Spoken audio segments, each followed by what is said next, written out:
How are we doing? Let's see.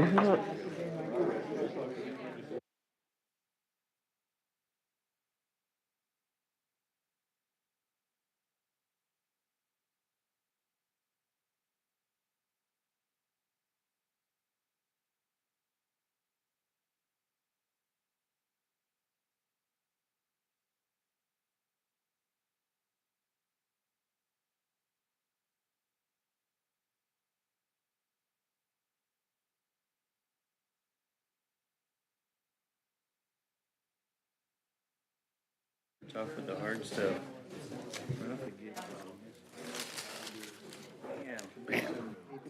He's 14. He's gonna make it through another winter. Gentleman standing up in there, Danny. Oh, well, she's just turned 2 in April, so she's still a Oh, he's got baby. plenty of time. As ready as you're gonna be. Good morning.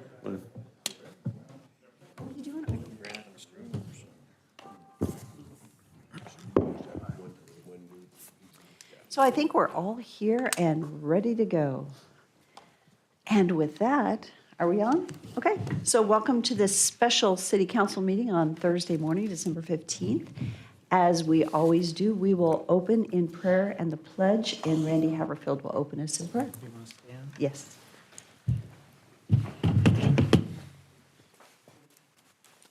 Father, we thank you for this morning. Thank you that everyone here was able to make it safely, and we just pray that you will give us guidance and direction, give us wisdom, help us to make good decisions as we discuss what's on our agenda today. We thank you for all that you are doing for us in our lives, and we thank you for this Christmas season. We give you praise. In the name of Jesus Christ, we pray. Amen. Amen. I pledge allegiance to the flag of the United States of America and to the republic for which it stands, one nation under God, indivisible, with liberty and justice for all. There was a distraction. Okay, so because it's a special city council meeting, we will do roll call of city council. I don't believe we need to do roll call of planning and zoning. Rodriguez. Here. Brunner. Here. Chingula. Here. Reynolds. Here. Haverfield. Here. Bauer. All present. I just want to say thank you to Planning and Zoning for being here. We have so appreciated your commitment and joining us at these special early morning council meetings. She love it, 7 o'clock in the morning. But it's good because we're having the opportunity to work on projects together. Todd, thank you for joining us this morning. And the rest of our staff. So today, we have 2 discussion items. The first one is the duration of the meeting, the first hour and a half, which is the comprehensive plan, changes, updates on specific area plans. And this is a discussion, it's not an action item. And today, as we go through, we're going to start, and I'm going to ask us, I think, to hold our questions till the end, but jot your questions down. Because as we go through, Doug's gonna go through, Rodney, I think we talked that you're gonna have a piece of it, maybe? I'll answer questions. Okay, and then Todd, do you have a piece?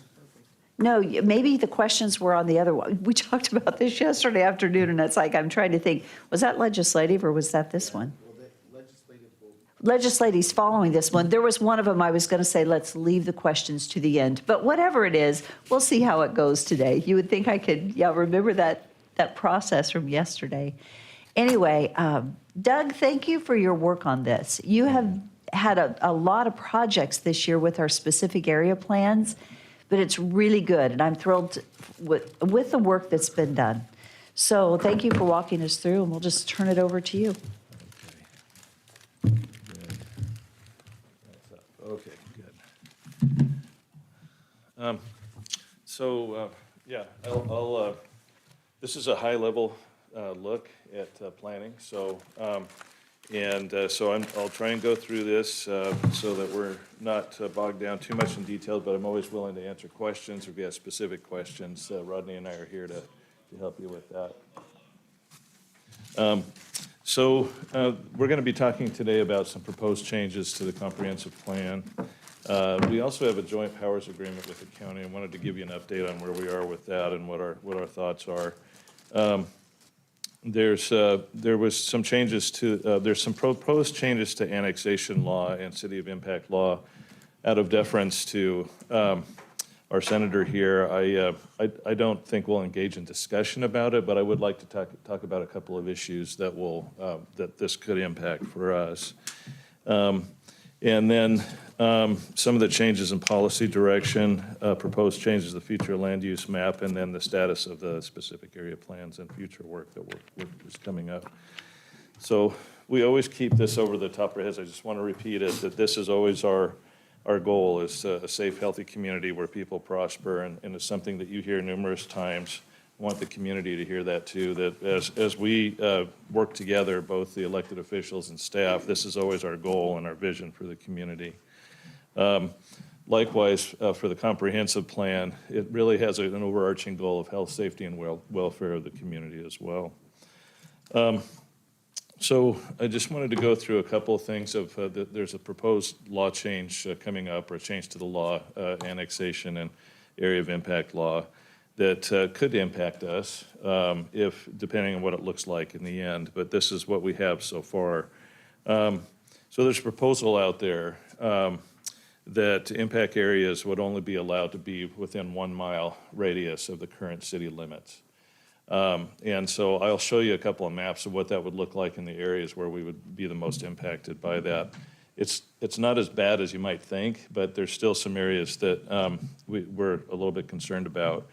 And the other factor in that is that the boundaries would have to be in an area where we're likely to develop in 5 years. And I don't know what that would look like on our end in terms of proving that something would be built in 5 years. It's kind of hard to tell because it's up to the landowners to decide when they develop their property.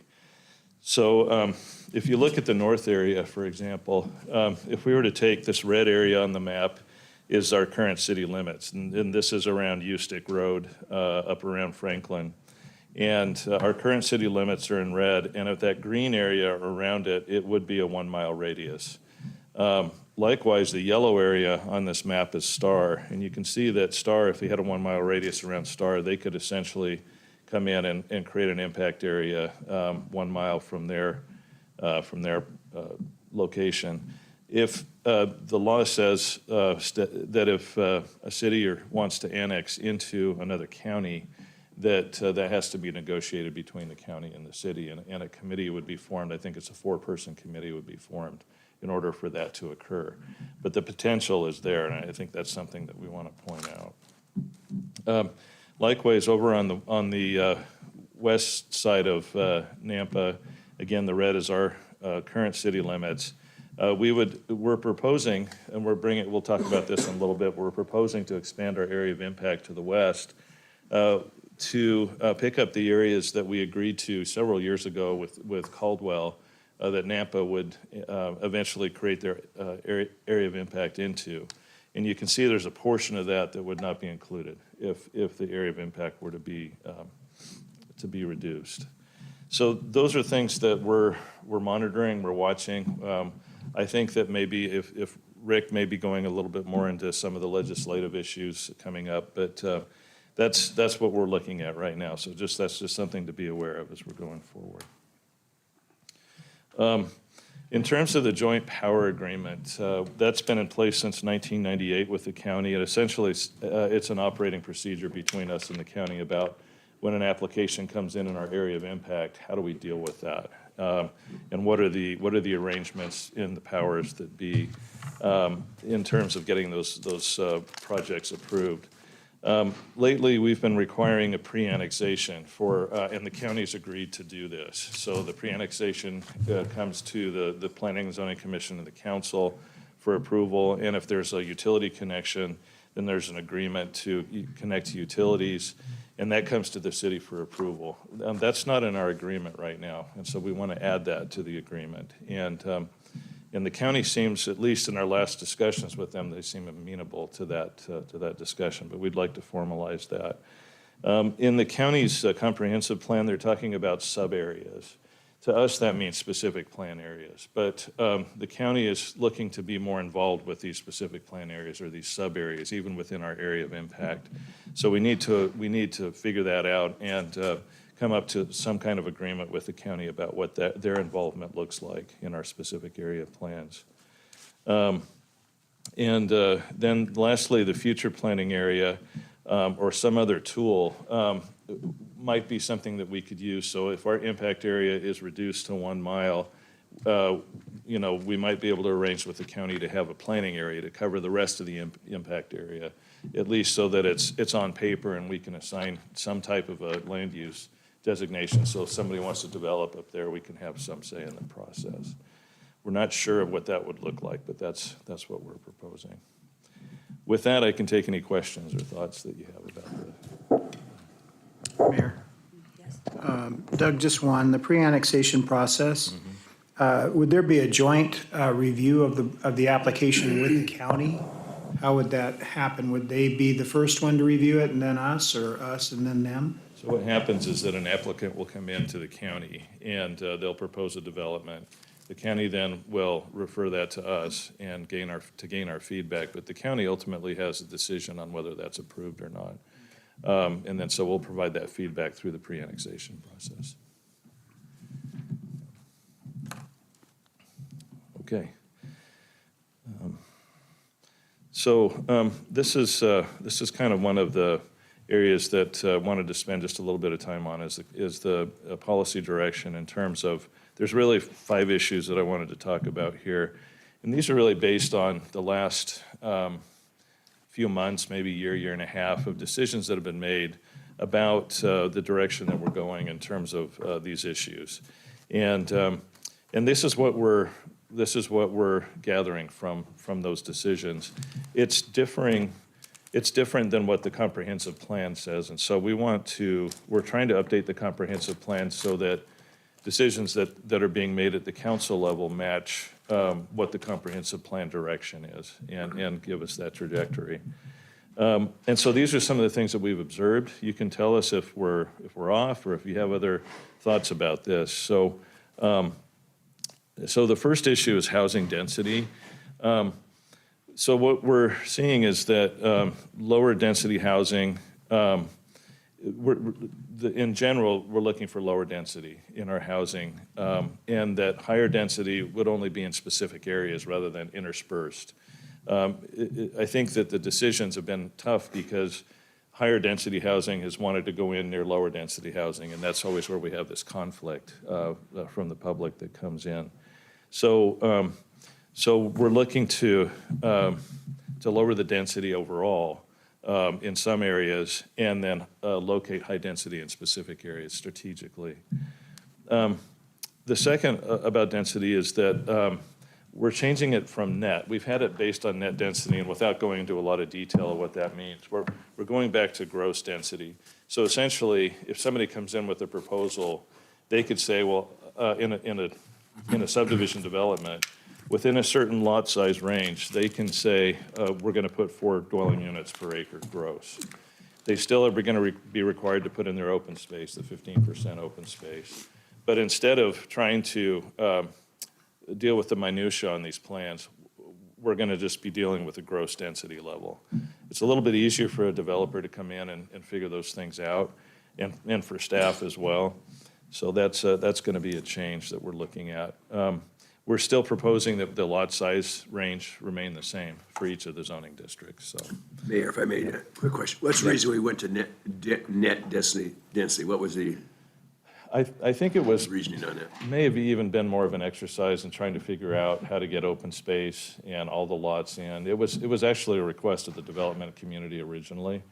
But as we tried to reconcile that with lot size, it became a little confusing for everybody as to what that looks like. So it was too detailed. It was getting down into the minutia. What I'm hearing you is the development community now is going to be happier with gross density. I think so, yeah. Okay. Yeah. Mayor Kling? Explain to me what you mean by net and by gross. So the net density, we were calculating the size of each development had a certain number of lots. And those lot sizes combined created, so anything that was buildable on a lot was their net density. So it's hard to explain without some graphics here, but let's say that somebody wanted to develop an acre, and they wanted to put 5 lots on that acre. There's a lot size range. Let's say they put 6,000 square foot lots on there, so they had a total of 30,000 square feet in lots. And the remainder of that acre, of the 42,560, the 12,000 square feet, had to be in open space and roads and all these other elements. That got a little bit difficult for a developer to come in and, kind of work with their plans. So instead, we're saying, okay, you come in with 6 lots on an acre, how you lay it out, as long as you get 15% open space, and how you lay it out, that's kind of up to you as a developer. So I could say if you have a subdivision, that would be the net, and the gross would be the surroundings, which includes that subdivision. Yes, it's the For entire density. parcel. Okay. Yeah, the entire parcel. All right. Doug, just to follow up, then, open area, does that include driveways and roadways and sidewalks? No. Or does it not? No, we still have qualified open space, which has certain parameters, and that's usable It's landscape recreational area. space. Yeah, yeah, Okay, so that's the 15%. yes, Yeah. Okay. yeah. That's good, Are great. there That any- adjusts depending on the size of the development, so it could go down to 10% for under 5 acres, is it? Yeah, I think it's 2 to 5 acres. is 2 to 10%. 5 acres. Rodney, do you want to grab your microphone? Thank you, and turn it on. Thank you. So 2 to 5 acres is 10%, and then under 2 is 5%. 5% open space. Yeah, but anything that's above 5 acres is the 15%. But when you look at non-footprint building areas, potential is that 75 to 85% of the site is actually open, not built with, vertical structures. So the open area, that's where it's been a little bit confusing, is landscapes 15%, but roadways, sidewalks, paved areas are not included in that open area calculation. Yeah, except for pathways. Pathways would be a recreational. That's a pretty minimal. Yeah. Mayor Kling, one more Yes. if I could. So Doug, so if we have a medium density area and a developer comes in with a high density, where would that fall into this? So a high density, so our range then goes back to the comprehensive plan. So our range for medium density is anywhere between 2.5 dwelling units to 8 dwelling units per acre. That's our range. High density would be anything above 8 dwelling units per acre. But Would the, it- just for the open space, though, just for clarity, the open space remains the same. It remains That- the same. That Yeah, doesn't change. okay, that's the second question I had. Thank you. Are there any other questions? Actually, this is really important to ask questions right now because this is that's what this is for. So it's pretty important that we all understand it. Anything else? Are you going to talk a little later? I can't remember on the slides. You're going to show us where you're looking at the lower density and? Yes, yeah. Okay, Yeah, thank you. we'll take a look at the map here. Mayor, is there an ability for the audience to ask a question?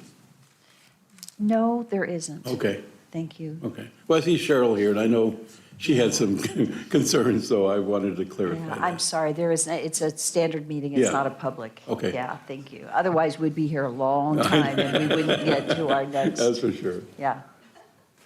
No, I didn't mean that to you, Cheryl.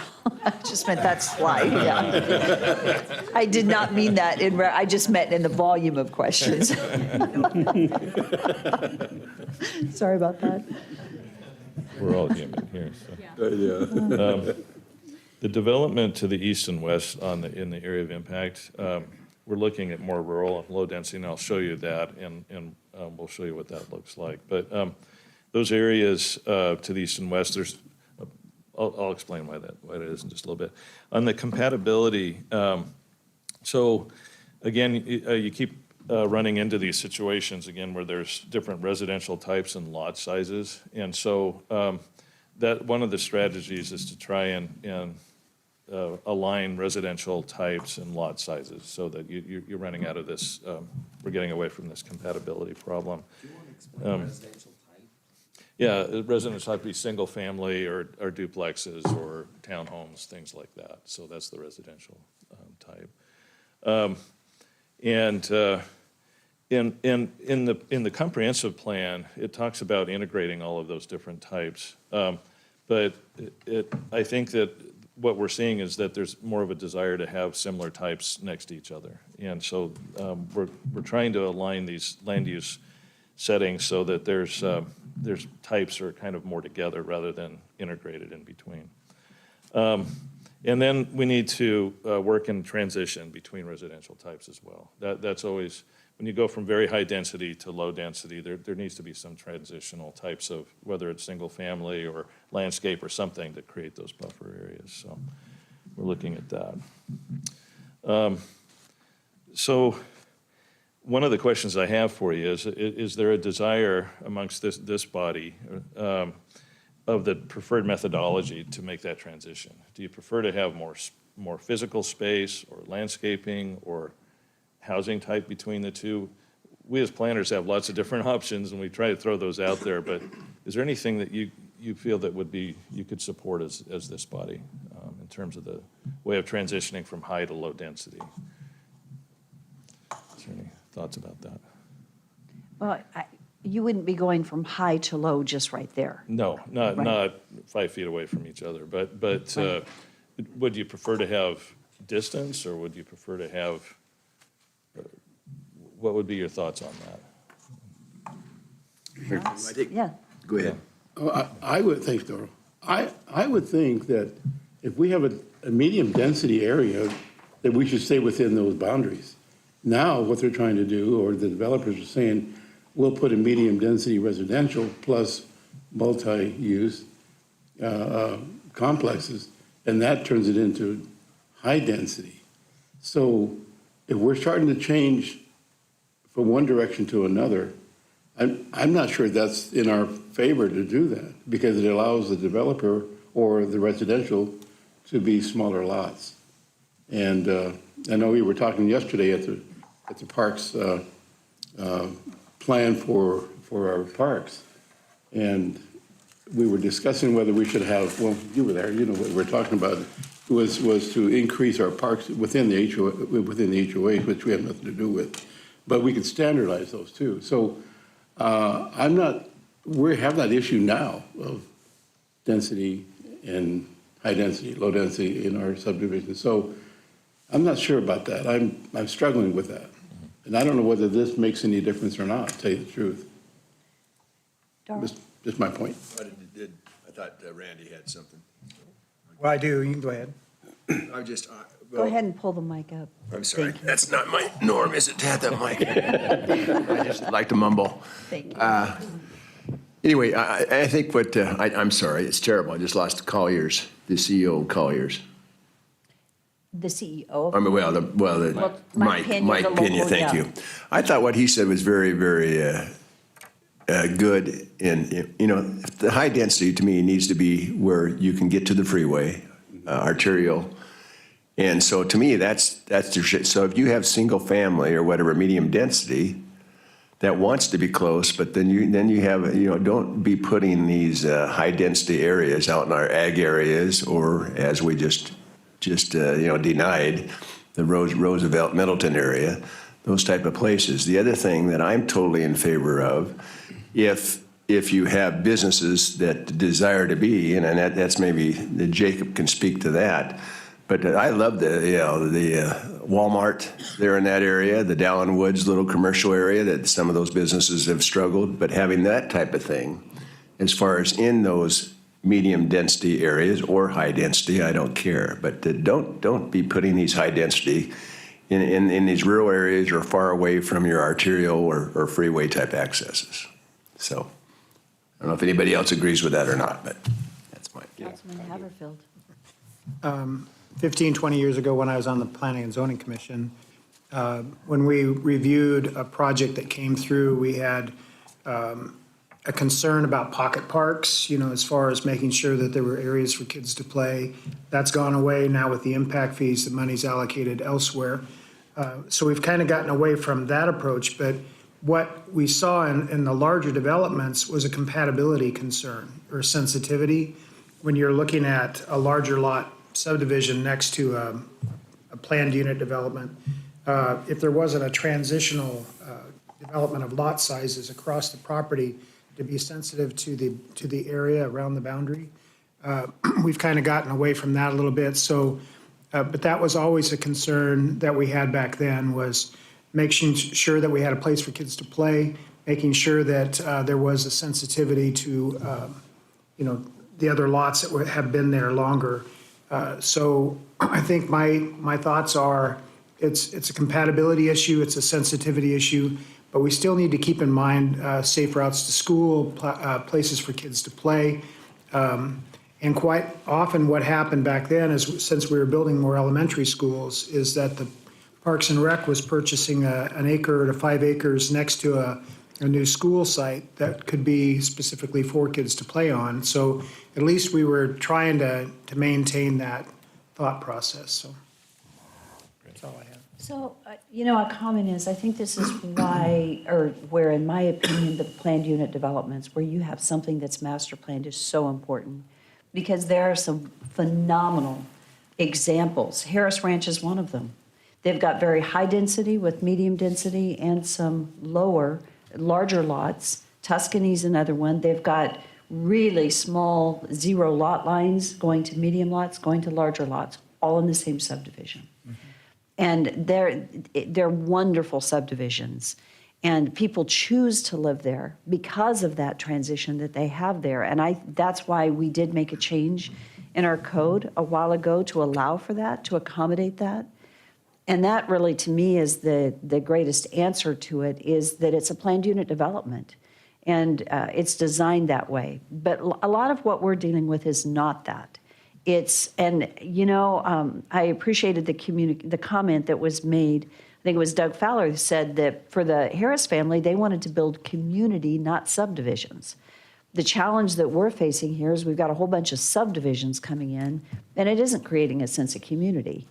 And there is sometimes a disconnect, right, where you're putting this in right next to that.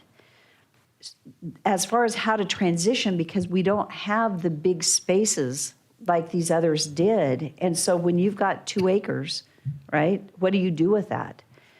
I think there shouldn't be considerable transition within a very immediate area, right? We did have a challenge, like in our zoning map, where we had a high density in the middle of medium density. One of those things that we need to correct, right? It should stay consistent. If it's medium density. But the density doesn't necessarily speak to the lot size. I mean, it does and it doesn't, right? I mean, so there's some wiggle room in there. And I think that's where we get a lot of pushback, right, when you see a significant change. We're going to be talking about setbacks, right, in the future, not today, but in the future. I think that's February, maybe, before we get to talk about, because remember, we've talked about, is a 5-foot setback enough? Well, when you're looking at a change here, how much is that setback? What is required, right? And I think that's what you're trying to get to, right? What do we do? What is the will of both in the input of planning and zoning and the council, in the setback, the landscaping requirements, so that if you do have a transition, for example, from single family to a townhouse, right? Hopefully, it's really tough when you're going single family to fourplexes, but there's a lot of it. Our old zoning, driving around this, I've just been looking as I've been driving around, and I have to say, oh my goodness, because we've got beautiful historic single-family homes, and then right next to it, we have a duplex stuck right in the middle on a skinny lot. It is so unattractive, and we lost our sense of continuity in our community. Getting it back is difficult, and it isn't necessarily popular. So we need to, I think that's what you're trying to get to, but I don't know how to today get to it. Actually, I think it's easier for you to come forward with your recommendations, with something to say, okay, would you agree to this? Because you guys deal with it all the time. So maybe the recommendation to come forward with some examples of maybe how we should do that might take us where we need to go. I don't know. Yes, Randy? Just as a follow-up, looking at other municipalities and how their planning and zoning commissions work, and a PUD approach solves a lot of issues because it creates a common architectural theme that's defined. Instead of asking us at the council level to determine in a development agreement what we want to see, it's already been handled. The landscaping has already been identified. so that we don't have to guess, is this a buffer of 5 feet or 10 or 15? What is planning on being in there? You know, we're left at our level to determine that, or to state that, you know, we have a concern, you need to widen those areas. So a PUD approach is always good. The problem you have is a lot of cost is associated with putting that information together to put before a regulatory body to get approval, and then it gets denied. So you're putting a major cost on the developer, but what there is, at least that there is something defined so that we have a clear, concise understanding of what's being proposed. So that's where I think the rub is. Yeah, one of the challenges we have in this area is because we don't have large tracts of land to create master plan communities. We have to pull tracts together in order to do that. But we can do a PUD on a smaller lot, absolutely. The PUD language in the code isn't as detailed as the master plan community. So maybe that's an area where we can beef up that language a little bit. And I really appreciate what was being said. I don't remember who said it, but about that we have a lot of subdivisions. Maybe Mayor, it was you. We had a lot of subdivisions that come in, but we're trying to create a community out of a lot of different types of subdivisions. And so creating that continuity, as you're talking about, Councilmember Haverfield, would be a good direction. That's great direction. Thank So, you. Mayor, just quick, so just, I need just a little more, so what are you proposing, Randy? All I'm I saying, mean, you're saying that there's a cost to the developer, for me personally, that would be yes. This is the whole plan. Do you like it or not like it? If you don't like certain parts, what don't you like about it? But are you proposing that the developer put up front costs or not? I'm bringing forward, we need to be sensitive to both sides of the table. Our side of the table plus their side of So the, what's your compromise? because there is a cost I'm associated. putting you on the spot, but what do you suggest? Well, again, infill property, like we're talking about with smaller lots, a PUD approach is probably overkill. Simply because it's going to probably match what's already around it. When you look at a little larger development, when you come forward with a planned unit development with an architectural theme, with, you know, different architectural styles defined, landscaping shown, the lot sizes have been, already been reviewed with staff so that, again, I'm on the other side of the table talking to you as a developer's representative, as an architect. When we go to that level of detail with perspective modeling and all that, there's a cost associated with that the developer doesn't Right. know if it's going to be worth their time coming before our regulatory body when they've met all the conditions, they've put forward a solid project, and then it gets shot down because of timing. Okay, but did I hear you say that other municipalities are requiring that or not? Depending on where it's at, yes, and in other areas, no. So like I say, I mean, when you're working in Eagle or you're working in Boise, when you're working in some other state, I mean, there's different requirements. Each time you have to look and see what the entitlement process is, and then meet the requirements of the entitlement process to get approvals. Washington's the worst because they have so many overlays, filters of things that need to be approved before you ever get to the point where you're sitting before a council for a final approval. Other areas, they welcome you with open arms because nothing else is happening. So what I'm saying is if we were to look at an approach that was consistent across the board, where landscaping plans are required as a part of development over 3 to 5 acres, whatever it might be, then we're not guessing as to what type of landscaping. So you're going by acreage is maybe what the, Possibly is a method of being sensitive to the developers coming in, so that at least they know if it's over that threshold, the level of documentation needs to be this. and I'm interested in what you're the architect about. I'm interested also in what it's going to look like. What's the architecture? What's the different structures where we're just not looking at same old, same old? Yeah. Well, and we get in trouble when we go online and say, okay, well, this builder does like you did the one time, where you're looking at your computer. Oh, yeah, I like what you're doing, and none of us are seeing what you're seeing. We have to be careful of that from a legal standpoint.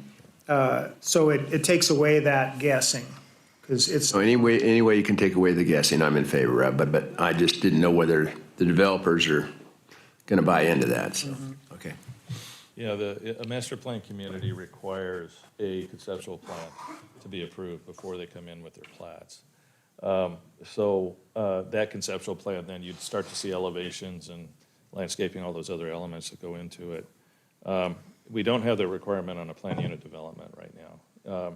And so, again, we could beef up the code to require a little bit more detail coming in with the plan unit development. So that's one thing I'm hearing, so. And, okay, yes, and then Rodney, did you have a comment?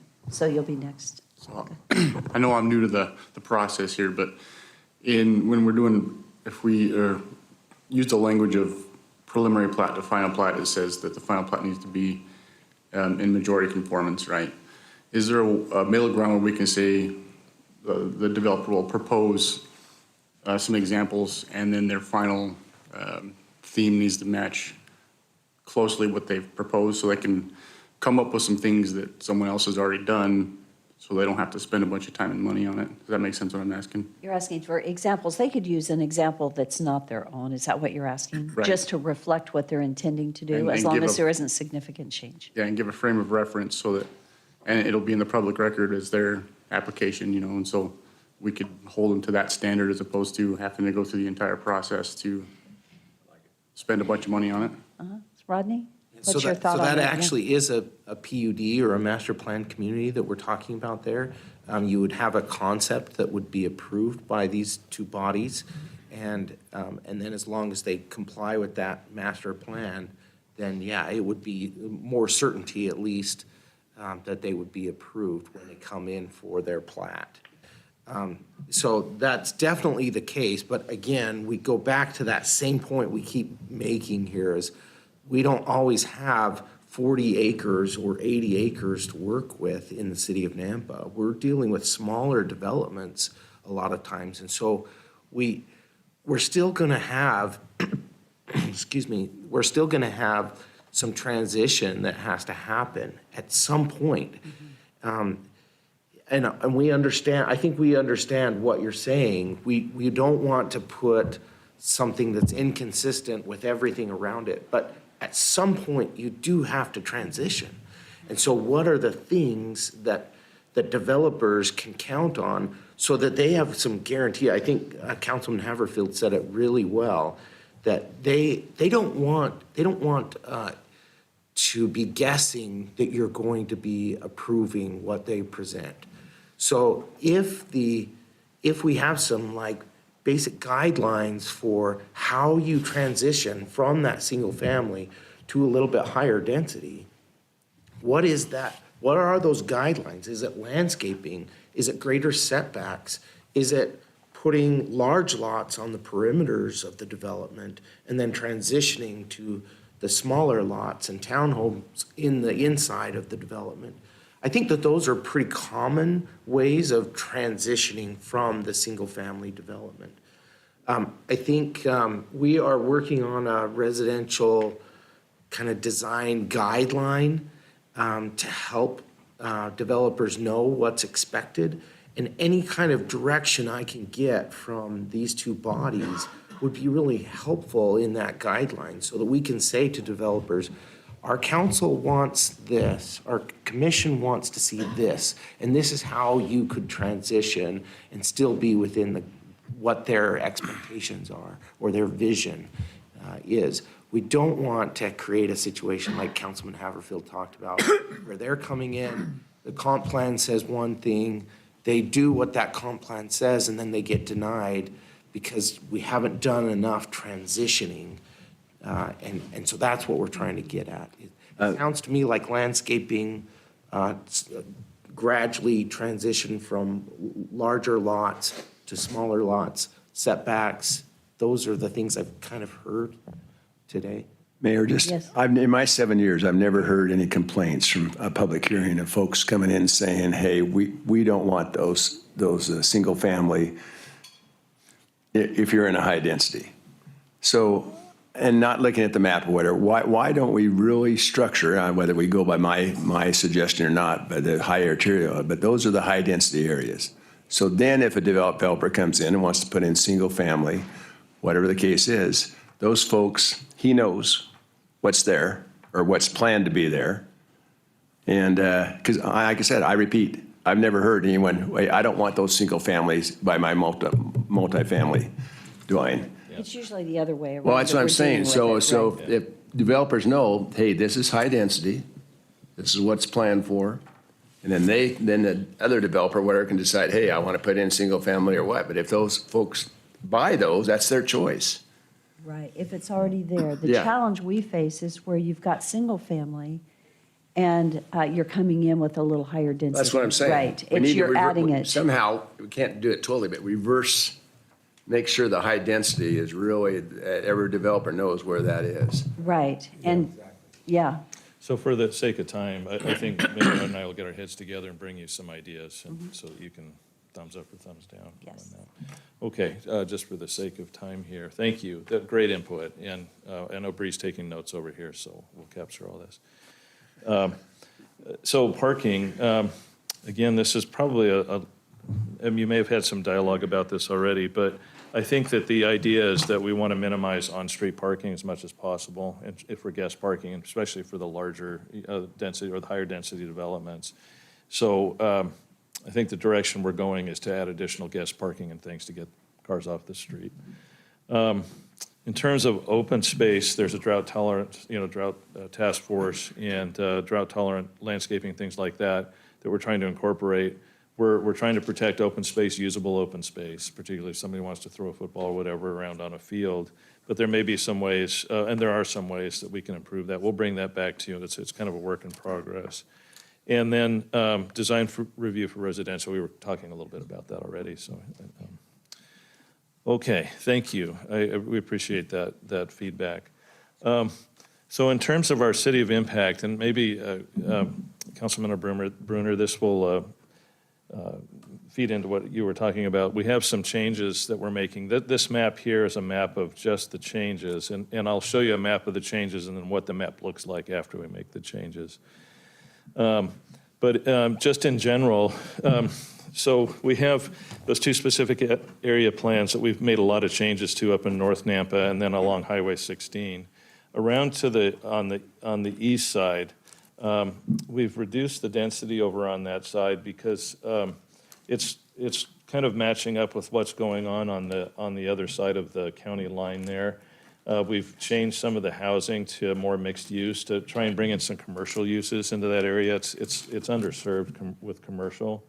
And if you follow that from the east side all the way down to the south, it kind of follows that same pattern.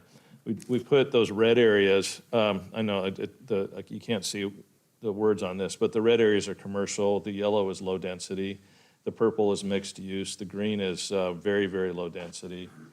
And and then if there's any tan on there, that's medium density. But we've brought that idea all the way around to the south. And then I'll show you a closer look at this. So we can start in the north and work our way south.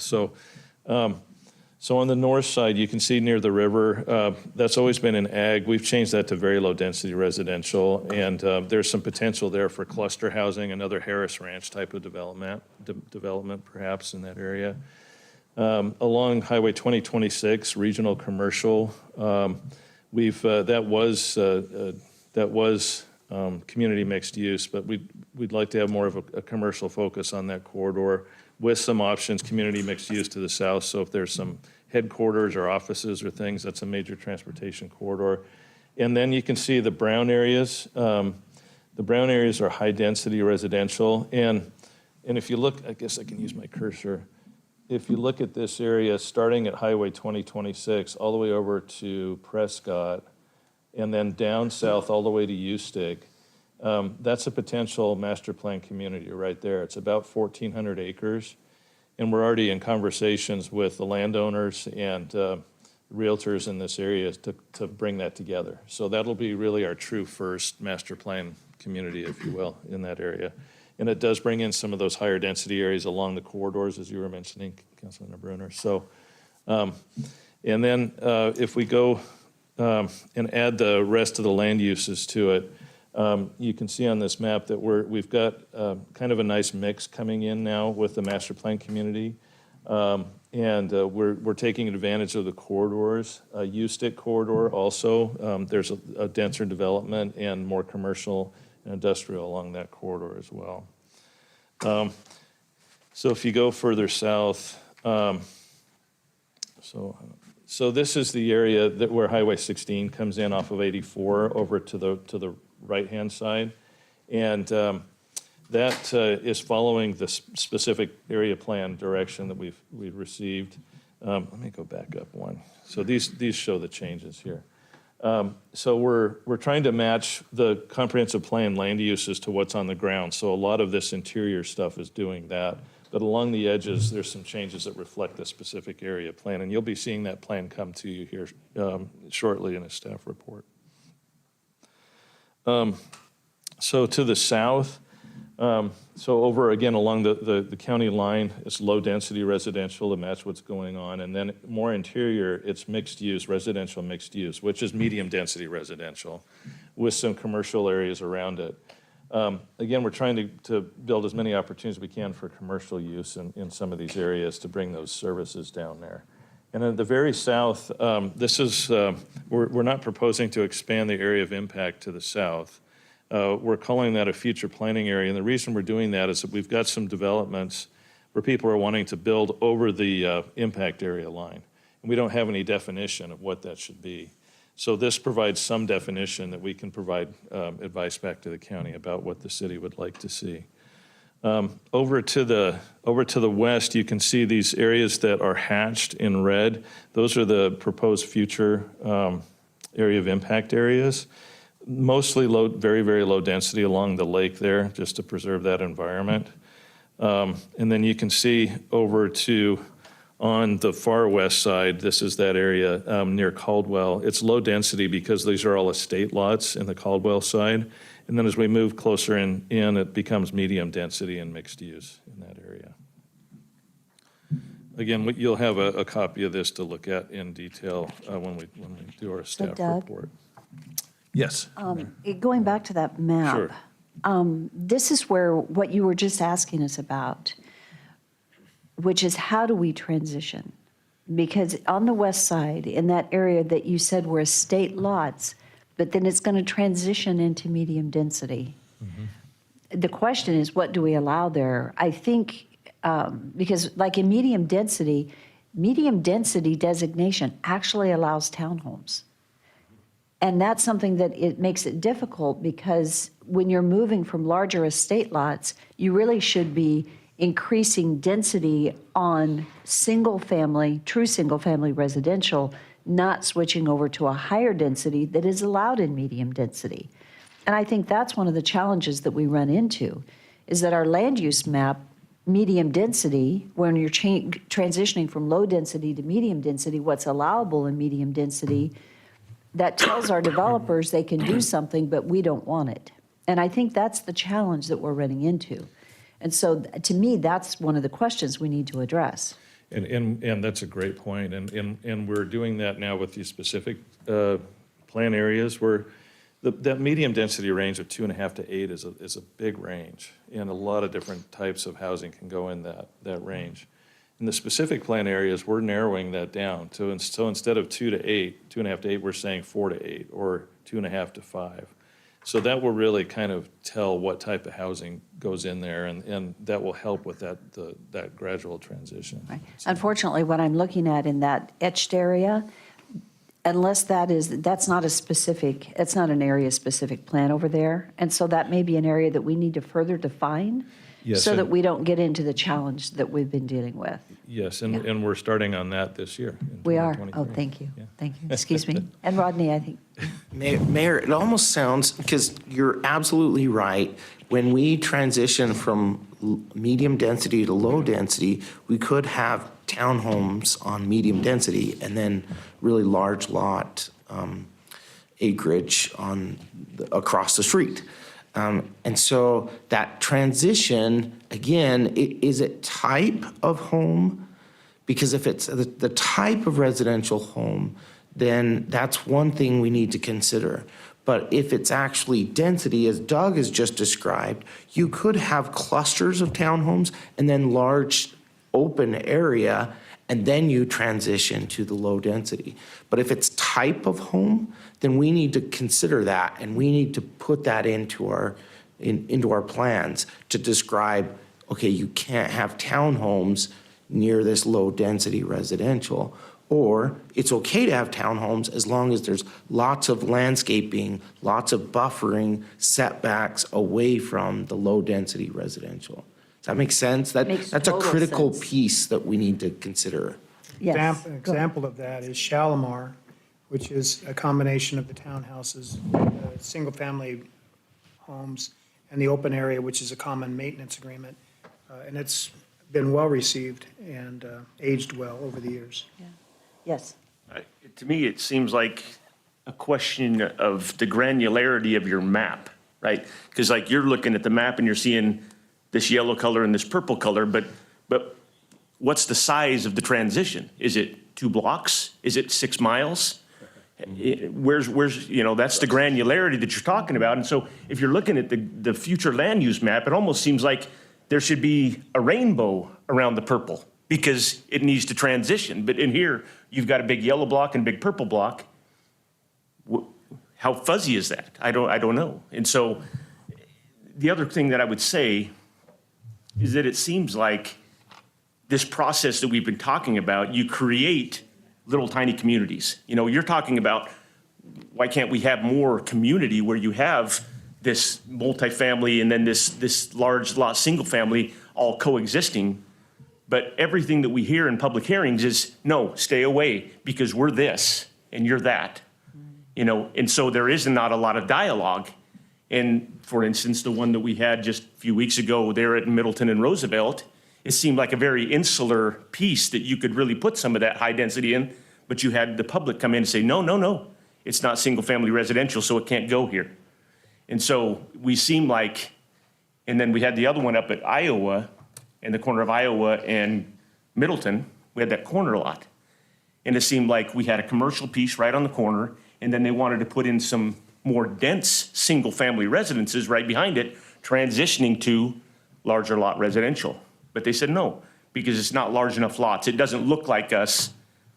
And yet they said, don't come on our property though, because these walking paths are our property. We pay for these, so you can't come here. And so it's kind of like they want to dictate what happens, but they don't want to interact with you. And so it's this really insular thing where this is our subdivision and it's sacrosanct. You can't mess with this. And so it's a hard thing to try and figure out because what Rodney's saying is correct. You got to be able to graduate from really dense to a little bit less dense, and then kind of graduate through it. But it's very granular in nature, and how we determine what that is or how granular, I don't know. So just some thoughts. Thank you. Okay, great, Any other thank you. comments? Great. Thank you. Yeah, I'm trying to be sensitive to my time here, Mayor, so. Thank you. Yeah, so I apologize if I'm rushing. Just as a note, we, like I said, the 16 specific area plan is, it's done. We've been through quite a process to complete it. That's come back to you, I think 3 or 4 times now, 4 times. And we took it to the IPA conference in Boise on October 6th. And we've had a public storyboard out at the draft is complete, and we're going through staff review right now. It's about 50 pages, and then we have some code revisions to Chapter 31 that will be coming as a result of that. It's coming to the Planning and Zoning Commission on January 10th, so the staff report will be out before Christmas, and we'll have that out to you so you can review it. And then it's coming to City Council on February 6th. Doug? Yes. I'm sorry to interrupt, but I just want to make sure we have until 8:30 to get through all of this. We know we have Tom Points who's going to present as well. But I just wanted to make sure that we have covered the future land use map enough, because we showed you these things, but it's going to come back to you in a city council and a planning and zoning commission public hearing. Do we need to send out the plan for them to give us feedback outside of this workshop? Maybe that's Yeah, Yes. okay. Thank you. Mayor, I was going to, it's kind of interesting how prior councils have dictated what a comp plan indicates, which kind of puts us in an odd position today with what has been a driver to a point where developers are looking at a comp plan, thinking that, okay, this is how the city wants to grow. And just case in points, the Middleton property where it's a BC zone, which allows certain uses. And we thought in your comp plan, that's what you approved. Well, things change. A comp plan is not a set in stone document. It's meant to be malleable. But from a legal perspective, the decisions we're making today are costing someone down the road, either time or money. And can we bound future councils to a decision we're making right now to say, okay, for that area to be industrial or commercial, we need to provide services, utilities, because that's the big deal. And if we're not providing them now, or there was a plan in place for us to provide them, but a future council then is saying, what were they thinking?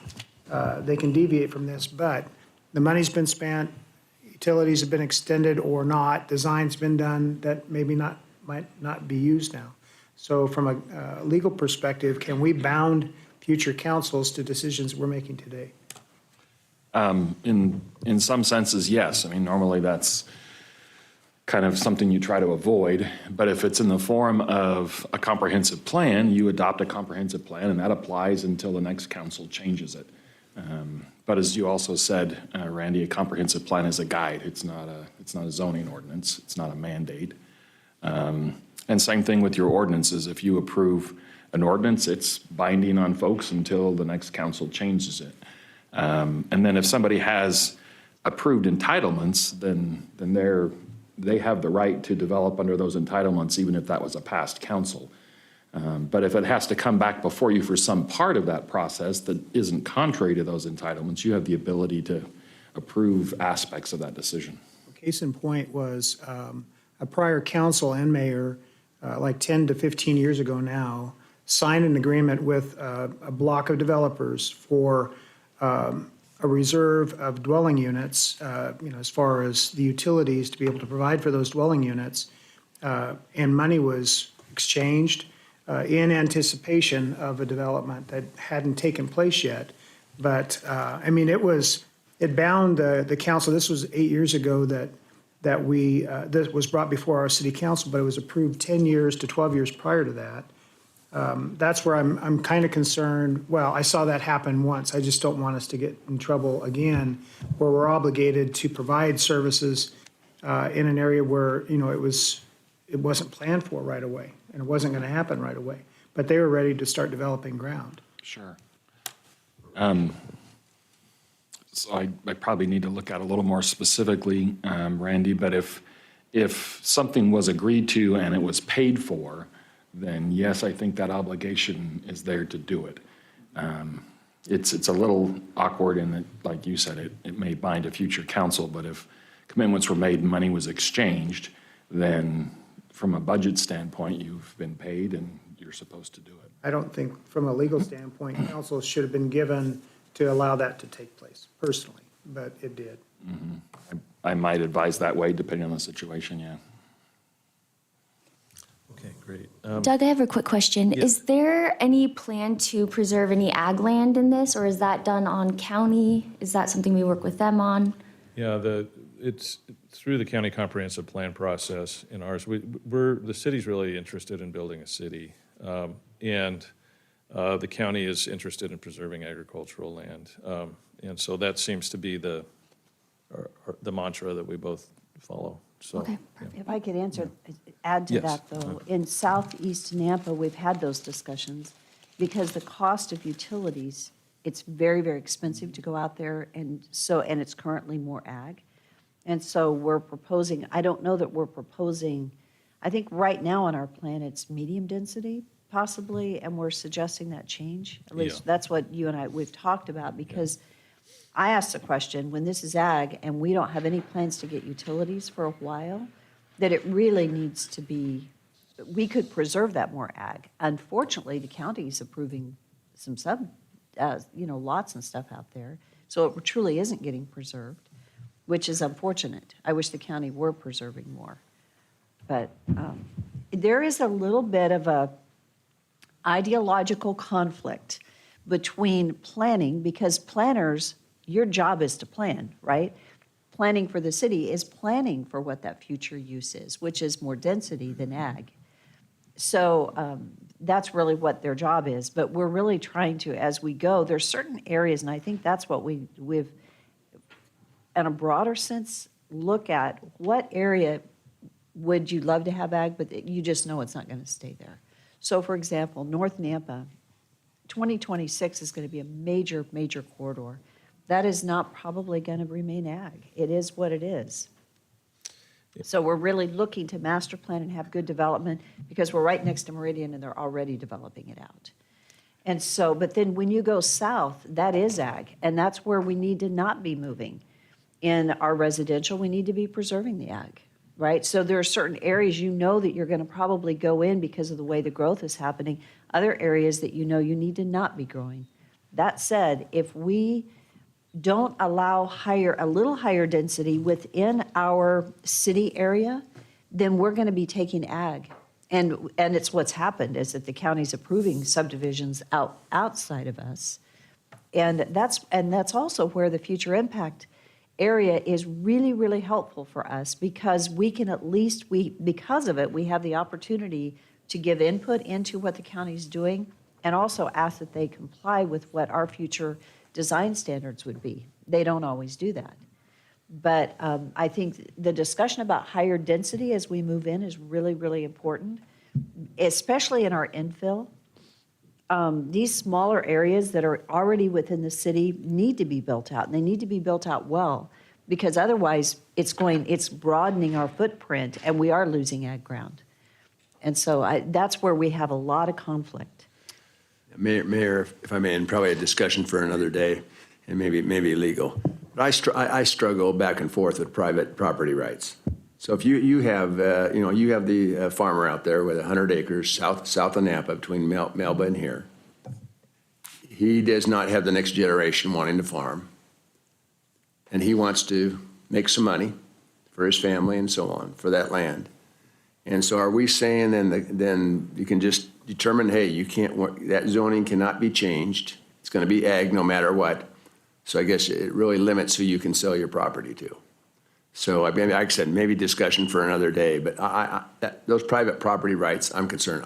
I want to keep all the ag land we possibly can, but also, if you put yourself in that person's position and there's no one to work their land anymore, I guess they could lease it out to other people. That's their other choice.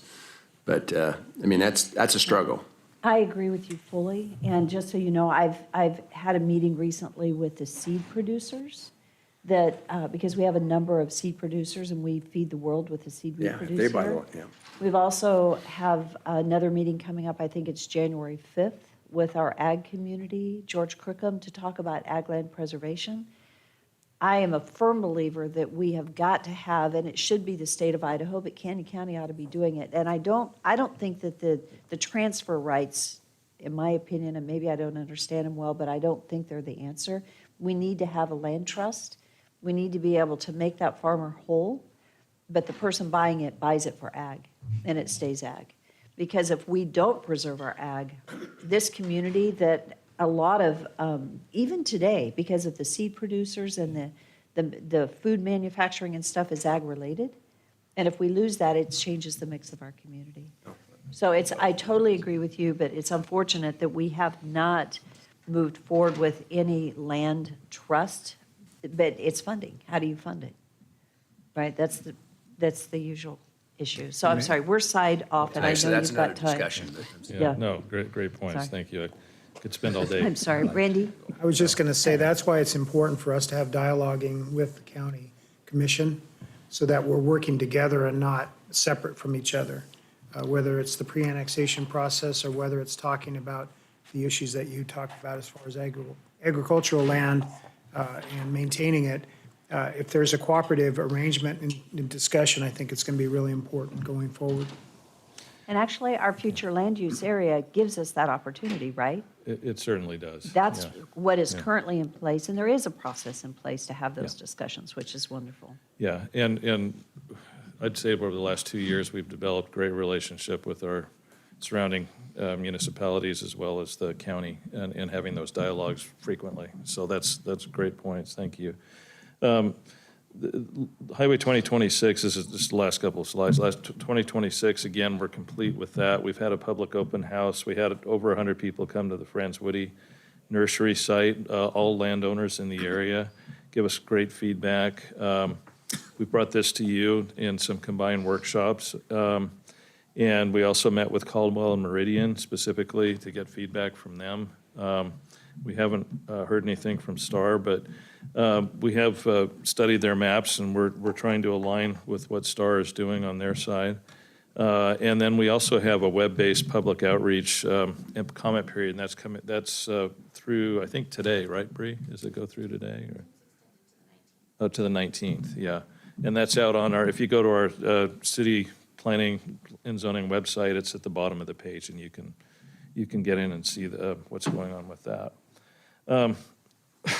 Excuse me. Lastly, our future work coming up, as I mentioned, Mayor, we'll be working on that West Nampa area and then the North Nampa specific plan area, which is really north of downtown. That's really truly our North Nampa area. And with the potential of a bridge coming in and some other things and improvements downtown, we'll be working on that next year. We're also starting a study to take a look at the economic impact and the future planning direction and policy issues for a full build-out and what that would mean to the city in the long term. And then the Meridian Corridor Plan will be coming to you in the middle of next year. So, Tom, you had some slides that you wanted to... Doug, can I ask you a quick question? Yeah. Could you go back? I want to Sure. make sure on terminology. This North Nampa specific area plan says north of downtown to I-84, but we're referring to the North Nampa plan as the one that is up by 2026. So help me understand, what is the terminology are we using here? We changed the name to the 2026 specific area. So plan. it's no longer, Yeah. and so North Nampa truly is still North Nampa? Yes. Okay, so it's the 2026 corridor? Yes. Thank you. You're welcome.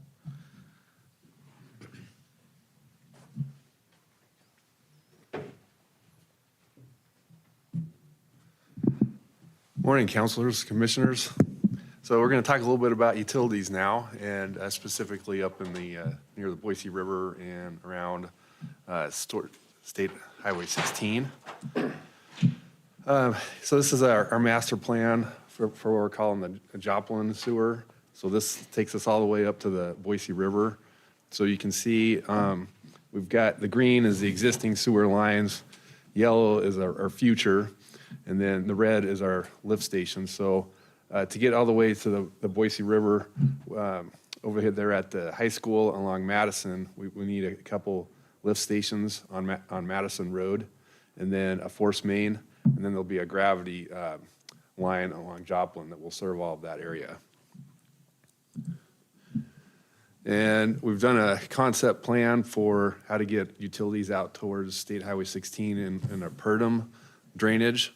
And so this would go along, so right now we've got sewer in 11th Avenue, on U-Stick at 11th Avenue. We need to extend east towards State Highway 16 along the U-Stick Road, and then take it almost to the State Highway 16 and then go down a mile and then to get across with an 8-inch line. And then also we'll need a force main along Star Road to get down to Cherry Lane for another gravity line. So that's, we've had several alternatives we looked at. We tried to minimize the amount of lift stations on this, and we only wanted to do mostly gravity because it's less operational cost in the long run. So could you, just real quickly, Yep. city council agenda, could you just mention what's on the agenda so that they could tie it into what you're showing them? Sure, Mayor. So this next Monday's meeting, we do have a item to bring forward the design portion of that Purdom U-Stick, the Purdom and U-Stick gravity line. And so we'd like to get that ready for design, and so we get it at least designed, and we can talk about how to fund construction here in these slides, but at least get the design going, and so we're ready for the future growth and the State Highway 16 opening. Is that designed for a gravity flow system or, okay. Yep. Gravity flow, but there was one force main, like I'm trying to go back here. Just a moment. Yeah. My fellow councilors and planning zone commissioners, yesterday I spent an hour and a half with Tom and Jeff Barnes and went over the pumping system, the irrigation and water in the city of Nampa, because I had a lot of questions, especially what we're talking about right now, is up in Joplin Lane area and how we're going to affect that area with water and what it does, a decrease from the other areas of Nampa and the water flow and oh man, we covered a lot. And I would suggest that if you have some time, go over there and meet with them and really understand. And I understand enough that probably hurt myself, but the entire presentation that I saw yesterday, I'm just opening up my eyes. So thank you, Tom and Jeff. I tell you what, you got to do it. It's amazing. It would sure streamline our issues. Councilman, rather than each one of us going in individually, I mean, if that can be some type of a group session or whatever for their time. Right on, I mean, yeah, I right don't want on. to use their time for, if you take 6 times an hour and a half, that's. Well, that's true, demanding yeah. too much, so. Yeah, we're glad to talk about any topic at a workshop, so we'll work with Mayor on what those should be. Okay, so why are these trunk lines of sewer important? Well, right now, we don't have them in place, so that limits the development, and we talked about the county and, the county's developing, and, one thing we didn't talk about with that is if a county comes in and puts a subdivision, a pretty large one, right in the middle of where we're wanting to put our trunk line, that can actually block that whole drainage. And you might not get a developer that wants to put a trunk line through that large county sub. So that's one thing that we need to keep in mind, that's one of the reasons that we plan for these utilities, so we can grow and become a city in that area. So another reason this is important, we should be proactive. There's going to be pressure from other cities that have services close by in this area, and we should be proactive in planning ahead so we're able to grow the way we want to. And then lost opportunities, we'll get a little bit into that. So these are some of the benefits that could be lost. It is important to have a Boise River access. I mean, it's nice aesthetically, but it also gives you access to water, which is a huge deal nowadays with all the drought and the scarcity of water. So there is water to be had downstream of Star and as former water rights, and that because a lot of drains come in at that end. And also with the Anderson Ranch dam raise, there's new water that's going to be available, for municipalities as well. So that's another access point for us. High value tax base near the Boise River. That's the Joplin benefits. PERDM, so we went through and did a calculation on, look at that PERDM drainage, all that sewer that I just showed you. If that was built out to the comp plan, there'd be $15 million per year of tax revenue on that. So that would be your lost opportunity if we don't look to start getting a sewer out in that direction. So how do we pay for this? So the PERDM line is already in our utility impact fee. So that's a great tool for us to be able to grow where we want to, is we put that in there. So unfortunately, it hasn't been in place very long, so we haven't collected a lot of money on it yet. But we've got some ideas how to get past that. Next time we do a update to the impact fee for the utilities, we'll add the Joplin sewer to it. But there's not enough funds to construct yet. So one solution is we could borrow money from our enterprise funds, depending how fast council wants to construct these lines, and then pay it back with our utility impact fee as we collect those funds. So here's our funding. So the top box here shows you when we built our wastewater plant, we built in a program contingency. We did a progressive design build, and we ended up, saving a lot of money by doing that, and we didn't see those super high escalation costs that we could have. So, we do have 17 million that we looked at in our fund balance program contingency. And then we also built in our plan headwork, $25 million for a headworks replacement. That's right at the plant where the water comes in, it takes out the debris. And so that's something that we need to look at replacing at some point. So the cost of what we're talking about in our options, three options that we need to look at are replacing our headworks at 25 million, the Joplin sewer, that came in at 18 million, and the Purdom sewer is 25 million.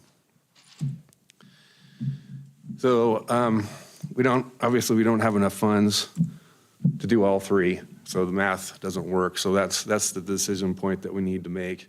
We can adjust some depending on what council wants to do and development pressures. We could do two of the three. We could do the headworks, Joplin sewer, Purdom, two of those, but not all three at the same time.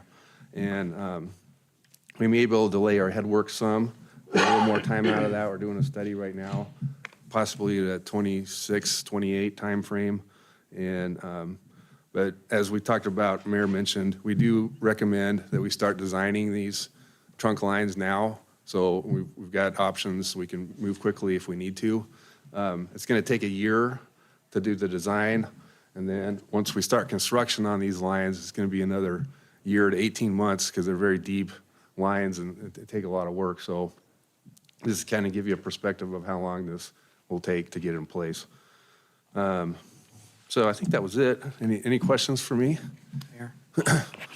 Two questions. The headworks design, is it already completed as a part of the progressive design build? Counselor, no. So that wasn't part of the progressive design build. We had some money set aside to start working on it. We haven't just started designing it either. Okay. I know it's been a part of our conversations, and I thought it was already pretty much planned for, it just wasn't funded yet. So the design of the headworks, I guess, was the question that I was asking. The second is, can you describe the difference in cost between going with a high-pressure instead of a gravity line that has to be deeper? When you start digging 30 feet into the ground, the cost associated with putting in a gravity line versus a force main, who determines what's more economically feasible? So we looked at, Daniel, was it like 3 or 4 options? And that, when we looked at this plan right here and came up with this alternative.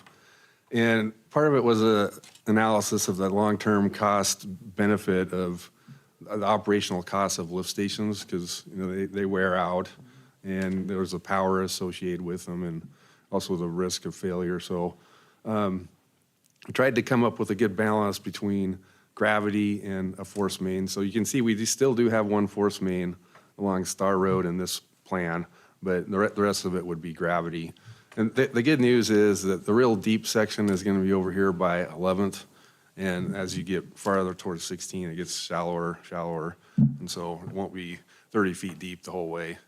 The future development, North Nampa to 2026, that can't be gravity. There'll have to be some force sections. Yep. Is that what you're looking at in the two red Right. boxes? So, yeah, if you look at this hatch line, the hatch yellow line along Madison there, that's a force main. So, Gravity flow from the east to the west to those Right. locations, that's correct. and then force main back. There's a lot of elevation change there. So, the Boise River is much lower, right? So you got to pump up on top of the bench and then put it into through a lift station and then put it back into the gravity system. So that just the topography, that's what that one is.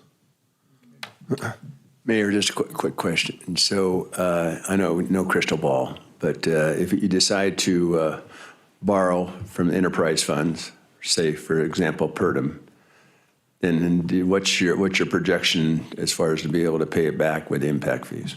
Yeah, What's like that you probably don't have, you maybe have a window of time, but do you have a?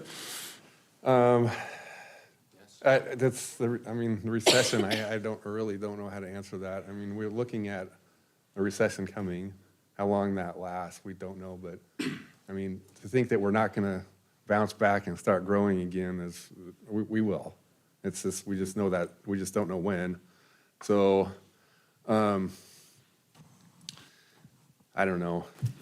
What's the worst scenario? So I would say, worst case would be maybe 7 years, maybe 5 Okay. to 7 years, somewhere in there. Yeah. Thanks. So I just want to comment, as Shar and I were just talking, this particular presentation wasn't agendized necessarily, and we did not have this in our packet. So you will email this out to City Council, or get it Yes. to us, and we'll email it out to City Council. But it's here tied into our discussion regarding our comp plan, the area-specific plans, because you have to have infrastructure in order to fulfill those plans. Right? And so it's the discussion about how important it is, one, that we get there. And I think going back to the Purdom drain, so Meridian, a lot of that is going to be serving an area that Meridian's on the north of Ustick and we're on the south of Ustick. And if we don't have sewer, then that Meridian would annex in. And that's when Tom's talking about the long-term loss of revenue option. That's a very real concern. And the time, how long it takes us to get there. Unfortunately, Tom, if you could speak to this, the Purdom drain, the cost of that from what you initially thought it would be, and then in these recent years where we've had the supply chain issues and the increased costs, the cost has increased. Yeah. So before these very large increases in labor and pipe, we could get a sewer line and some of these deep ones for $3 million roughly a mile. Now we're getting bids $10 million a mile. So it's just the cost inflation is really impacting us.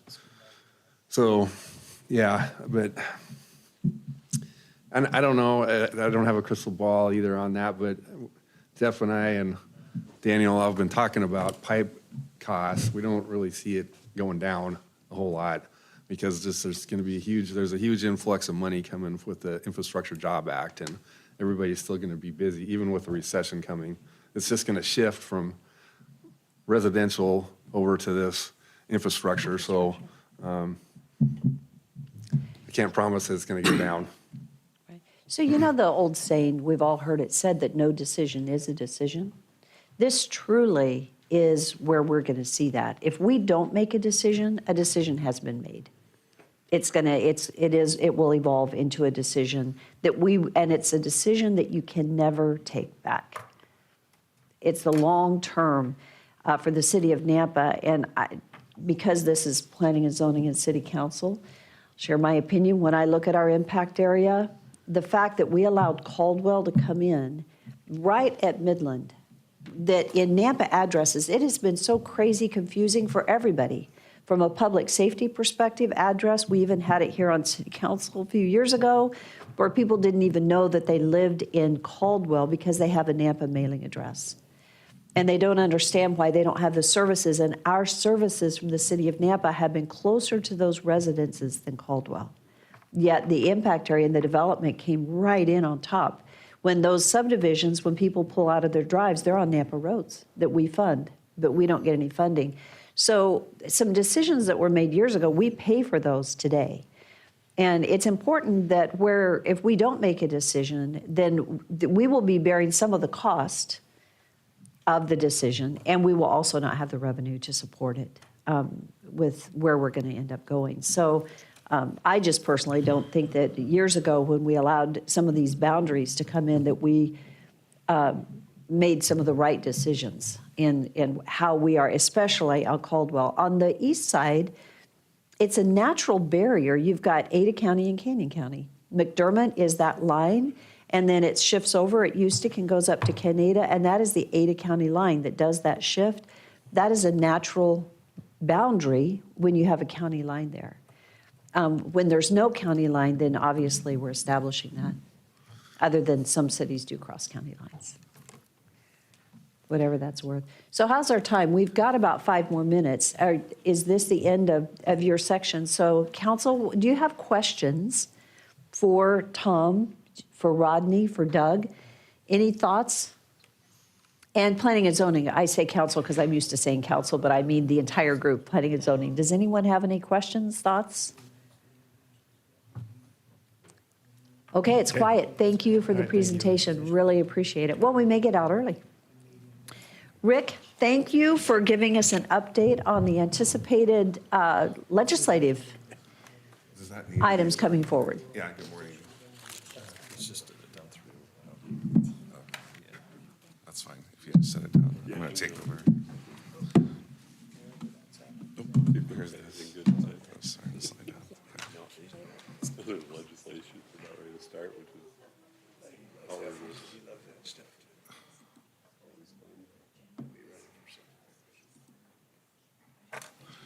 All right, good morning. We're fourth quarter, finish off. And thanks to the mayor for the McDonald's run. Just for all of you who are eating those McDonald's breakfast sandwiches, the mayor, she gets up early and grabs those sandwiches on the way in. She cooks them herself. You want us to save the packaging? Yeah. Those are McLean's. Yeah. Mayor, so how long do you sit in line waiting for this order? I'm just curious. Actually, it depends on the day. Every once in a while, there's a lot of cars. Today I got there and there weren't. Oh. And they always, one thing I can say, McDonald's on 12th Avenue, they always have them ready. I have do. never had to wait. Carrie calls them in, places the order, and, yeah.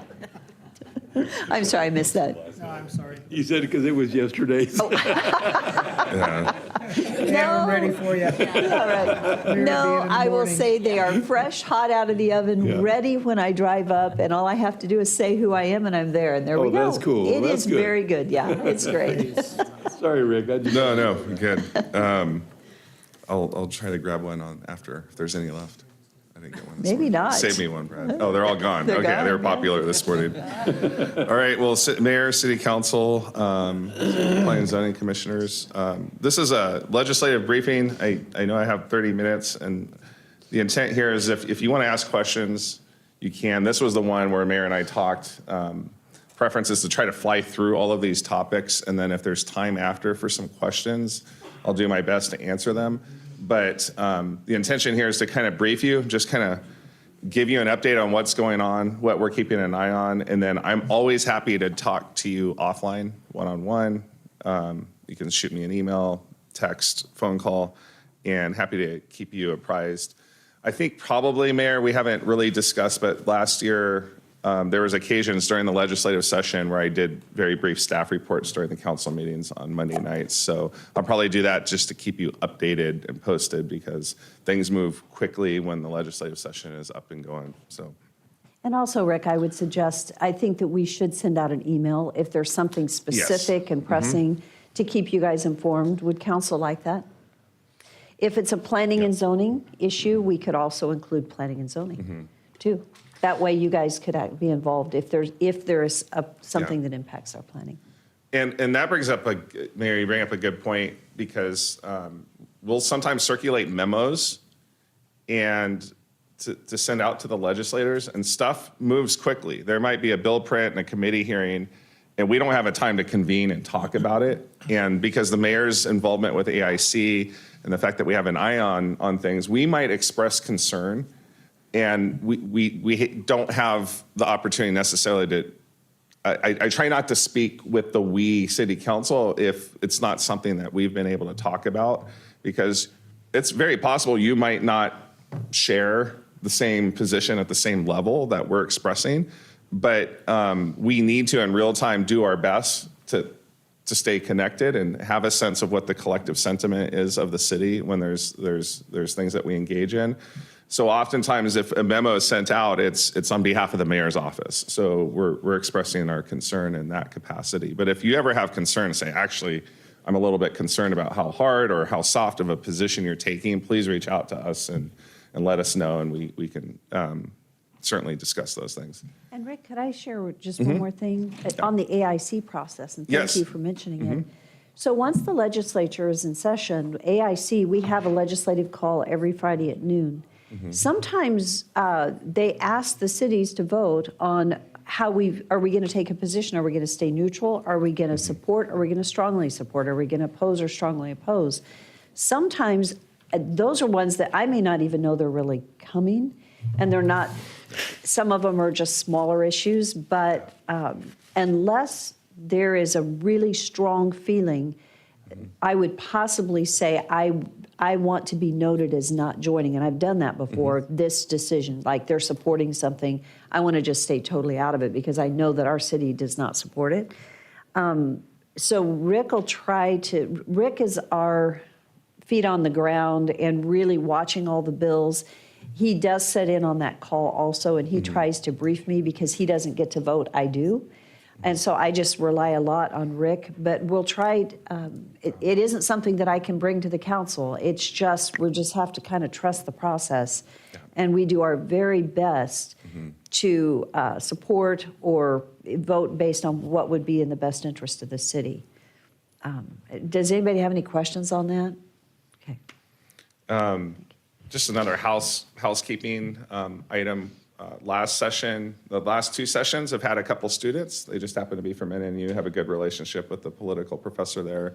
And we have 2 interns that are going to be working in a part-time capacity doing a paid internship, January through March. And they're watching all of the legislative committee hearings and taking notes in real time and providing a daily briefing. So that's one way to track things. So I work closely with them. And as the mayor noted, on Friday, when they jump on that AIC call, they might be discussing something that hasn't even had a print yet. It might be a draft, and they're being asked to opine and give input on something that's, at that point, maybe just a draft because they know it's going to come the following week. And AIC wants to know, do we engage on this issue or not? And so that just hopefully provides a little bit of context on how challenging it is in real time and how rapid it moves and how we work on it. So I want to start now and kind of work through it. Again, if you have any questions, if there's time at the end, we can discuss them. Property taxes has been a top concern. It's been elusive for the legislature over the last couple years. However, there have been some things done. House Bill 389 was an attempt last year to deal with the property tax issue, and I'm not going to relitigate the concerns on House Bill 389. But to be fair to the bill sponsors, it was sold as partially a property tax relief bill. They did raise the homeowner's exemption from $100,000 to $125,000 in House Bill 389. They reduced what our budget growth capacity is in the hopes that reduced increment spread out over the whole would be property tax relief, but it wasn't targeted property tax relief. And so we've continued to see the shift occur even into this current year. A lot of properties have seen drastic tax relief. There are some people within the city, certain classes of properties are paying less than half today the taxes that they were paying 6 years ago. And so there's a shift that's been occurring, and that continues to be a concern. And So that's- some of the, Rick, for clarity, that's commercial though. yes. Not residential. Yes, Commercial is certain- seen yes. as much, and certain businesses are seeing massive decreases. Yes, because the levy keeps dropping, and so if your property did not go up, or even if your property's only gone up 5, 10, 15%, but when the levy rate's dropping 20, 25%, you just do the math, they're seeing a net tax decrease. If your property went up 40% and the levy rate went down 25%, for example, your net impact's gonna be a tax increase. And so that's what has been happening. There are a couple property tax bills that I would say are probably the 2 main ones that are going to emerge. The newspaper had an article, Idaho Press, this past Sunday, I think. If you get an opportunity, you can read that article. I think it's a decent summary on what's going on. Representative Skog had a bill that has never gotten a print. It had a lot of co-sponsors last year, and it's essentially to re-index the homeowner's exemption, albeit with some modification. And I won't bore you with all of the ways in which the formula works for identifying the homeowner's exemption, but Skog's bill it's not a reversion simply to the 2016 version of the index. It is a slight update. which involves the keynote as a fourth quarter over fourth quarter index as opposed to a full year over the previous full year. So it gives a more updated index. The anticipated homeowners exemption based on the numbers currently would be about 242,000. And just to be clear, that's not a ceiling.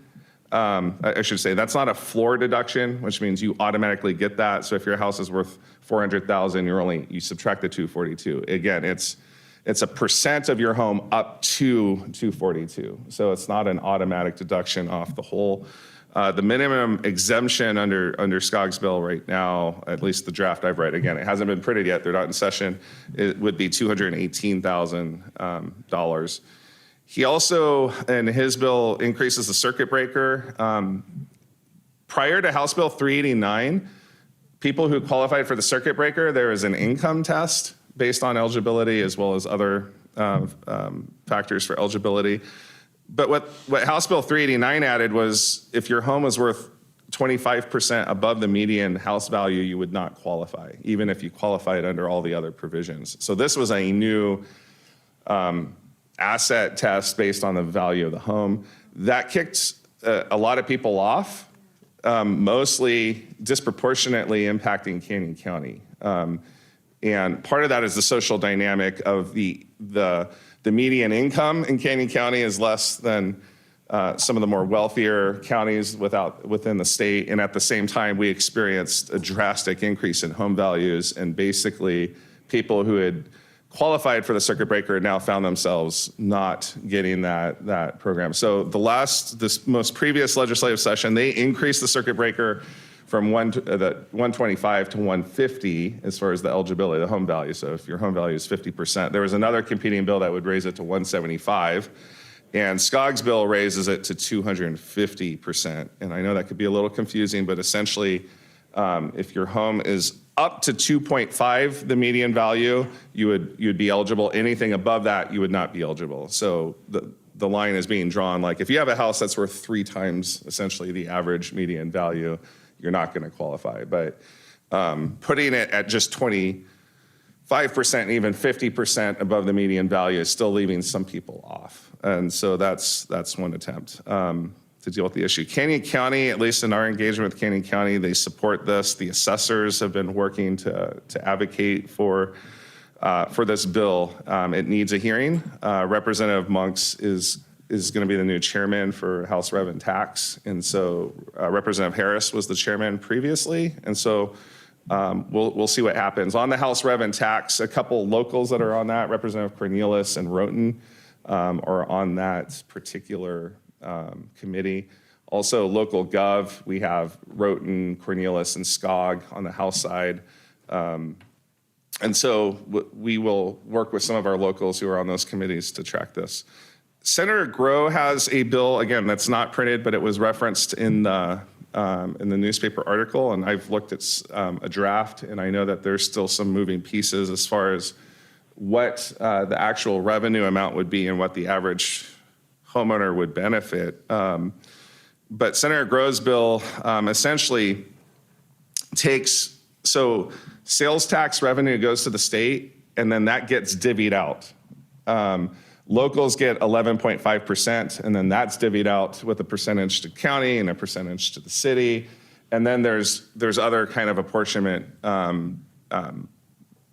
mechanisms that are included within that provision. A new one that came last year was the Public Defense Fund, and that House bill transfers the requirement from the county indigent levy for public defense to the state, but they're apportioning that out of the sales tax revenue that comes from the online sales tax. And I know that might be a confusing line there, but online sales tax right now does not come to the locals.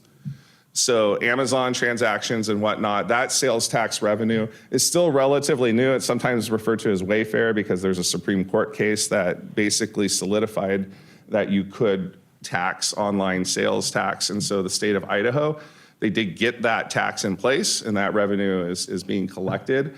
With the provision that it would do tax relief. So it's sometimes referred to as the tax relief fund as well. And that's funded a lot of tax relief over the last few years. but it's going to sunset and expire, and those revenues are going to then go to the distribution formula where 11.5% of that will come to the locals, spread between the counties and the cities. But when that sunsets and goes to the locals, we think it's going to be neutral in year one because they're going to hold back about 16 million from cities, about 20 million from counties. A total of 36 million is going to be held back and fund the state defense fund. So those monies will not come directly to us as a provision, an ongoing provision of the distribution formula, but all growth in the online sales tax above and beyond moving forward would come to the locals. So that will be revenue that's on the way in the future that we don't currently receive. But Senator Grow is proposing to add, and 1% that's been thrown out there is a 10% allocation out of sales tax, not just the online sales tax to come to homeowners in the form of a rebate. And again, they're still crunching numbers on what exactly that revenue amount would be and what the rebate would be. There's a few other ideas. Yes. Rick, just a thought. I wish that there was an equation that though the most populated areas like Treasure Valley, I wish by population would have the ability to receive more of those sales tax, online sales tax. I wish that was a priority, but I don't know if we can ever do it. Todd, I'm just throwing it out there. No, good question. We're supporting the younger, the smaller communities like Burley, Athens, Idaho, or, that's just, I wish that could happen, but I know I can't. Yeah, Councilman Rodriguez, you bring up a good point. There has been some change to how the money gets apportioned out, and there's a deep history in the valuation of the community, the census data, and that formula was tweaked a few years ago, the distribution formula, to try to make it more fair in the distribution. But I think you're bringing up a point that we contribute. More sales tax is collected from a city like Nampa, and the money goes back to census with no respect to whether the community even has much commerce at all. So you might have like a bedroom community like Eagle, for example, that gets money based on just their census, even though they're maybe not contributing as much via sales tax. Well, certainly they might be contributing via income tax, but the distribution back to the locals is sales tax. It's sales tax that comes back. That brings up the next question. Is Nampa receiving the same amount of sales tax or like Eagle or like Burley, Idaho, or? There's a formula on that, and we could set up a meeting offline. I'd love to grab a cup of coffee. I would be interested to see that. Yeah, I think the more proportion of sales tax is divvied up, it should actually come to those areas that are using it. But now, like I say, that's another. Yeah, it doesn't have revenue generation as the component, but valuation of the community plus census. Right. So I just want to weigh in on that for just 1 second, and that is Jason Monks actually ran that bill, and it took him probably 3 years to identify and to achieve the final outcome. It was a good process. It's never perfect, right? Because obviously somebody can find something, but he did a really good job in walking through, introducing something, reworking it, coming back again, reworking it, coming back again. And so it was a lengthy process to reformulate how the distribution happened within the cities. And so I feel like, I think it's a good formula. And you know what? The Treasure Valley does help subsidize the rest of the state. But you know what? These other communities don't have any money, and it needs. It is what it is. Well, I think we got 11 million last year in revenue. I don't remember right off the top of my head. Like I'm not sure. Jack can answer that offline, but we'll follow up. And it is limited to a 1% growth each year. As long as it's growing, and then it resets, and it is complicated, and Rick can follow up, and Doug later. We've reached a threshold, and we'll talk offline on how that works, but. Rick, really quick, what year does that sunset for the online sales? 2024, I believe. Yeah, so. Next year. It's supposed to be received in 2024, that's my understanding. All right, there's a few other ideas. I'm not going to, I want to get through the rest of the items I have. The rest of the sales tax or property tax relief ideas that are floating around, I just honestly, I don't think are going to pick up much steam. But there's some ideas about rolling the assessed values by kind of having a rolling average of maybe 2 to 3 years or more. That might be a good idea. There's some challenges to implementing that. There was a newspaper article on, and you might have seen it, some education advocates are pushing for reducing the sales tax from 6 to 4 cents. Sounds good. But they would remove pretty much all the exemptions, and that's another complex conversation because there's some exemptions to the sales tax, and they think by removing those exemptions, it'll be close to cost neutral, but then they want to apportion much of that revenue specific to education. And so I just always say beware of encumbering funds to a certain allocation. While each year, they would still have to appropriate the specificity of what those funds actually go to within that category. But the more they tie up funds, encumber them to X percent goes to education, 10% goes to a property tax relief, then you're going to just apportion it all out. And it's almost like future legislatures, all they're going to do is just figure out what items should be spent on within those categories. But PD, and this would probably merit a staff report maybe during the legislative session, but PD's busy working on a handful of bills, and just quickly go through, and they're getting some support and working with the stakeholders on some of these bills. But fentanyl, essentially, the desire is to have fentanyl classified similarly to heroin. Okay, so that's one thing PD is working on. It has support from law enforcement agencies. Human trafficking it's happening, and it's terrible. Law enforcement feels that there's more tools that they can have statutorily that would help aid in the enforcement, the prosecution of human trafficking. Lieutenant Kimball has been assigned to work on legislative reform. There's some other legislation in other states that is good model legislation that we're looking at. It's early draft form right now, but there's also the desire to have enhanced punishments for the users as well. That's, I'll just be candid, has been a challenge, I think, as I've talked to legislators over the last few years. And by punishing the users, it's the people essentially buying, the Johns who are purchasing sex favors and transacting in the sex commerce. Getting in the weeds a little bit, so I'm just going to kind of fly over these. The Clark ruling essentially was a ruling that our law enforcement agency, Nampa PD, is concerned about, that makes it more challenging for officers to make an arrest for a misdemeanor committed outside of their presence. So, for example, if they're responding to a domestic abuse situation and there's visible injuries, but the fight ended prior to the officers arriving, it creates more challenges in how to deal with that situation. Currently, an officer writes a report, submits for a warrant for suspect to be served at a later date, or in Nampa, we have the privilege of having an on-call prosecutor, and there's a typo there, and to gather a telephonic warrant, but most agencies don't have the access Nampa has. So part of the concern is to try to find some sort of adjustment reform that would allow law enforcement agencies to have more teeth on that situation. Percy, there's some challenges to Percy. Last year, we dispatchers moved to the rule of 80, and we thought that there's a very clear definition of who qualifies as a dispatcher. A bunch of agencies, I don't want to say have gained the system, but there was an influx of applicants that I think was above and beyond the definition that we thought for dispatch. So there's some reform, an update to that Rule of 80 bill to make it clear who a dispatcher is. And so our law enforcement supports that because that was the spirit and intent of that.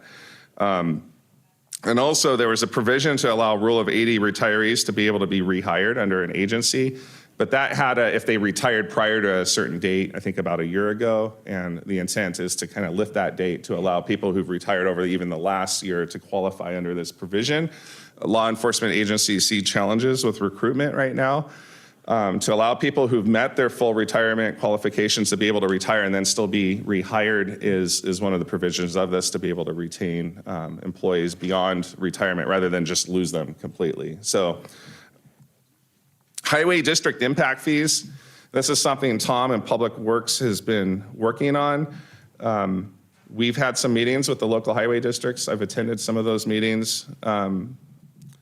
It's important to note the highway districts are working on their own version, so we're continuing to have communication to see if they'd be supportive of kind of the version we're offering up. But one is to give highway districts ordinance authority because they don't have that. There's concern among cities that maybe special taxing districts like highway districts shouldn't have ordinance authority, but if the goal is to get to a point where they can implement impact fees, then we support that effort and are willing to assist. So there's a version that we have that we feel would help highway districts accomplish that goal without granting ordinance authority. Currently, they have to work through intergov understandings with the county, and it's somewhat challenging to procedurally implement it. We believe that there's a pathway to allow them to implement impact fees based on an approach permit. And can we say on that, we don't have anyone to carry that bill, and we need to identify someone that would be willing to carry this bill for us? Correct. Yes. And we're meeting tomorrow morning, I think, to huddle and talk about possibly approaching. I think we've been trying to talk to all the highway districts first, talk to the counties, and kind of as a courtesy, give them all a heads up on what we're trying to advance. And so Tom in group has done a good job, and the intent here is to allow highway districts, and just so you know, we all live in highway districts as well as the city. There's highway districts that have costs associated with growth, and if they have impact fees and can have new development pay for that portion, then it's in theory, the goal is that less burden rest on us collectively if you can extract from the new development on an approach permit impact fees tied to growth-related infrastructure. The areas of impact, I know Doug already touched on that, and that's one item. Rodney is a good person to follow up on if you want to hear more about areas of impact. I just want to summarize in brief what some of the concerns are to provide context. And so it's a complicated issue. There are some people who are concerned and say cities should not use area of impact to prevent development. And whether some cities have done that or not, I can't state, but there's a perception that some cities have done that. They have a huge area of impact precisely because they're just trying to, grab a huge piece of land that they're not going to develop into for years and years and years. And most people look at that and say, that's not the intent of an area of impact. Another concern, landowners want to develop with the service provider most readily available to provide services. So why should they be held hostage if they're in an area of impact that's not going to be close to providing services when there's another neighboring agency that might be able to provide it more quickly? So that's a concern. And then there's people in the county, and this was interesting last year, a lot of the people who were concerned about this issue of area of impact, there's a lot of people in the county who don't want to be part of any city, none of the above, but they built their home or moved into that parcel knowing that they were in a particular area of impact, let's say low density. They can live with the fact that when that city comes, it's going to be low density. But now there might be a competing city that says, we're going to develop around you, but we're going to do medium density. And they're like, hold up, I built my house in an area of impact expecting this type of growth, not this type of growth. And you had county people who don't want to annex into any city, but they're very concerned about the type of development that occurs around them, and they're in the county. So what are the rights of those property owners to sort of impose on their neighboring property what should or shouldn't be developed based on predictability? And so those are some of the challenges. How long should cities be able to maintain an area of impact when it is unlikely to service the area in the near future? And what are the fair parameters to govern the space and time for cities? Planning takes time. This would be something we hear mostly from cities and government agencies. Planning takes time, as Tom just alluded to when we talk about moving infrastructure into North Nampa. Planning takes time. It takes a lot of time. It takes a lot of money. And holistic planning assumes we direct growth in the whole. Meaning, if we're going to grow into a total piece, you might say we want some parks here, we want high density here, we want some retail, commercial here, maybe some industry here. If you're controlling the whole, you're picking out how you grow. If you can only control half, it might change the way you're going to grow into the half. You're not going to be as holistic. You might be like, well, I don't know what the neighbor's going to do. The neighbor might just be high-density residential. In our case, do we do the same or do we do something different that's complementary? So part of the challenge is like holistic future planning. And cities are legitimately concerned about the investment in infrastructure capacity based on anticipated growth, that it doesn't get wasted and fall on the existing residents. And lastly, just another kind of related point, impact fees are collected based on growth projections. And in a lot of cases, the growth projections assume potential growth in an area of impact. So impact fees have an assumption baked in of growth over 10 years. So I think that's part of the challenge too, is capital improvement plans are 10 years and impact fees are collected with a growth projection over a decade, 10 years.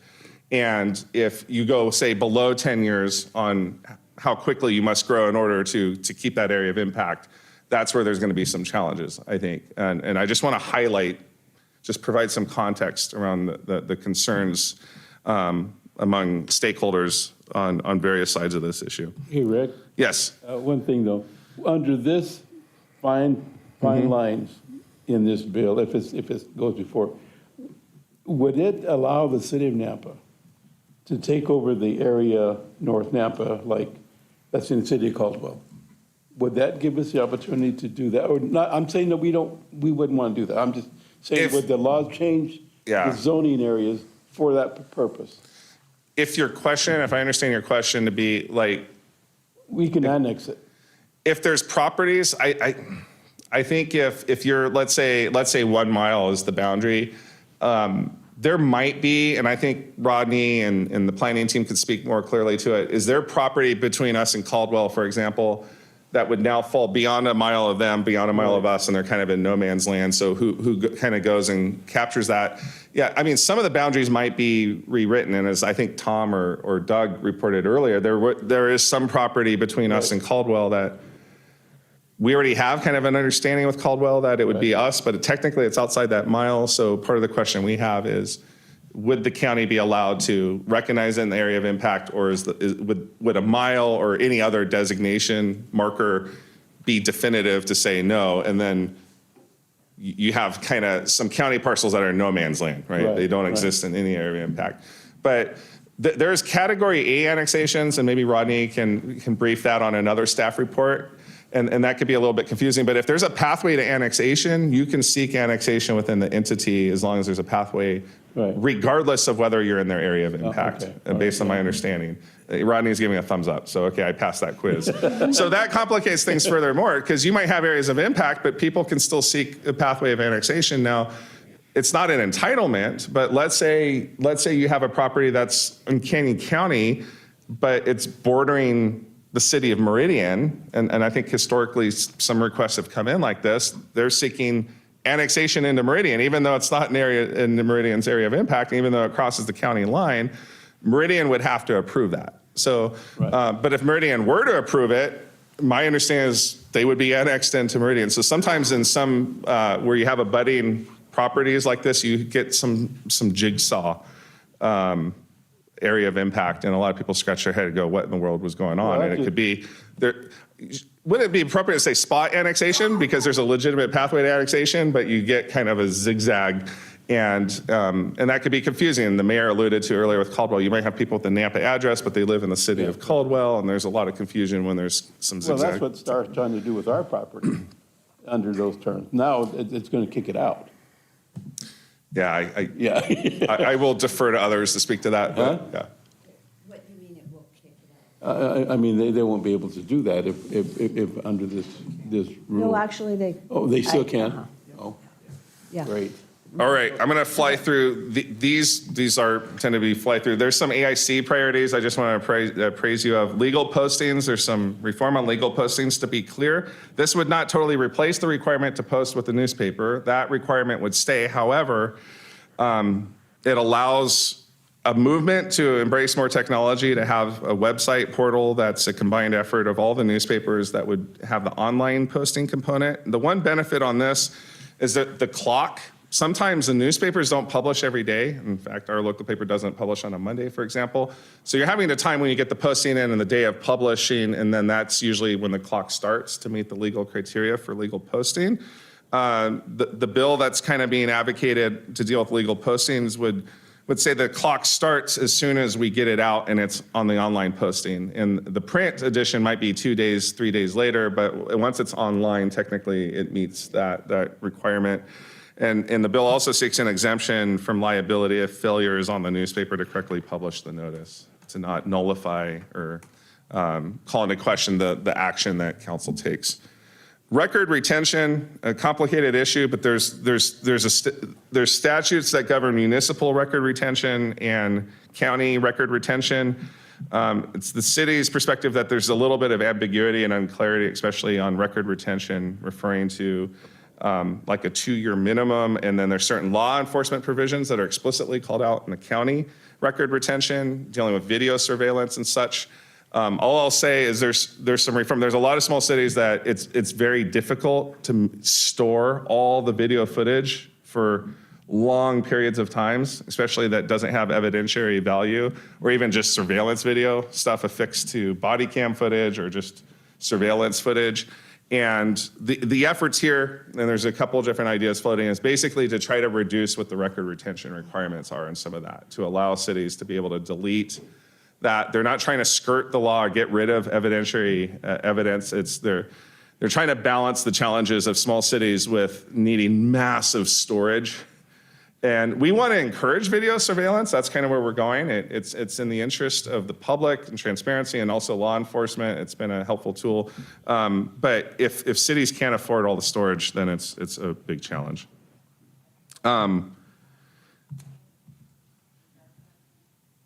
Fees and interest, and I know we're right at, I got 2 more slides. Fees and interest, Kootenai County, apparently the county up there, you know, if you're late on your property taxes, the county is the one that collects property taxes. The city doesn't collect. There's fines and interest that's collected at the county. It should be passed on to the entity, the taxing district, not just the tax collection, but also the fines and the interest. But in that county, they're not sending the fines and interest to the taxing district, and those taxing districts are not happy about that. There's already an administrative fee that the county collects for chasing this down, so they feel that this is an unfair violation of the intent of the law. So there's legal spat going on up there. I think there might have been a lawsuit filed or is pending.